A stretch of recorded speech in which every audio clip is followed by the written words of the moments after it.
नमस्कार शिक्षार्थीगण एही भिडियोरे आमे देखाइबु किपरि तुमे खान एकाडेमी अकाउंटरे लॉगिन करिबो एवं शिक्षा आरंभ करिपारिबो। आसन्तु आरंभ करिबा। प्रथमे गूगल क्रोम भଳି एक वेब ब्राउजर खोलन्तु एवं www.or.khanacademy.org को जान्तु। ଏହା ହେଉଛି ଖାନ୍ ଏକାଡେମୀର ହୋମ୍ ପେଜ୍, ଯେଉଁଠାରେ ତୁମେ ସମସ୍ତ ଶିକ୍ଷଣ ଆରମ୍ଭ କରିପାରିବ।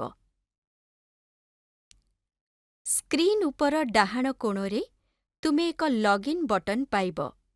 ଏହା ଉପରେ କ୍ଲିକ୍ କର ଏବଂ ଆଗକୁ ଅଗ୍ରସର ହୁଅ। ଏବେ ତୁମେ ଲଗ୍ଇନ୍ କରିବା ପାଇଁ କିଛି ବିକଳ୍ପ ଦେଖିପାରିବ, ଯେପରିକି ଛାତ୍ର ନାମ ଓ ପାସୱାର୍ଡ ବ୍ୟବହାର କରିବା କିମ୍ବା ଗୁଗଲ, ଆପଲ୍, ଫେସବୁକ୍ ଆଇଡି ବ୍ୟବହାର କରିବା। ଏବେ ତୁମେ ତୁମ ଶିକ୍ଷକଙ୍କ ଦ୍ୱାରା ଦିଆଯାଇଥିବା ୟୁଜର ନେମ୍ ଏବଂ ପାସୱାର୍ଡ ବ୍ୟବହାର କରି ଲଗ୍ଇନ୍ କରିବ। ଯଦି ତୁମେ ଲଗ୍ଇନ୍ କରିବାରେ କିମ୍ବା ଅନ୍ୟ କୌଣସି ସମସ୍ୟାର ସମ୍ମୁଖୀନ ହେବ, ତେବେ ତୁମେ ତୁମର ଶିକ୍ଷକଙ୍କୁ ଜଣାଇବ, ସେ ତୁମକୁ ସାହାଯ୍ୟ କରିପାରିବେ।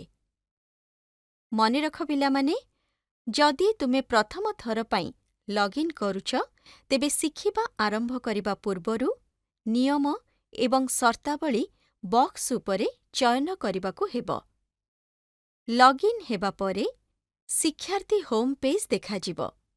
ଏହି ଶିକ୍ଷାର୍ଥୀ ହୋମ୍ ପେଜ୍‌ରେ ଶିକ୍ଷକଙ୍କ ଦ୍ୱାରା ଦିଆଯାଇଥିବା ପାଠ୍ୟକ୍ରମ ଲକ୍ଷ୍ୟ ଦେଖିପାରିବ, ଅଭ୍ୟାସ କରିପାରିବ ଏବଂ ତୁମର ପ୍ରଗତି ମଧ୍ୟ ଯାଞ୍ଚ କରିପାରିବ। ବର୍ତ୍ତମାନ ତୁମେ ଶିଖିବା ପାଇଁ କେବଳ ଗୋଟିଏ କ୍ଲିକ୍ ଦୂରରେ ଅଛ। ବାସ୍ ଏତିକି। ଏବେ ତୁମେ ଖାନ୍ ଏକାଡେମୀ ସହିତ ଶିଖିବା ଜାରି ରଖିବାକୁ ପ୍ରସ୍ତୁତ ଅଛ। ତୁମର ଶିକ୍ଷା ଆନନ୍ଦମୟ ହେଉ।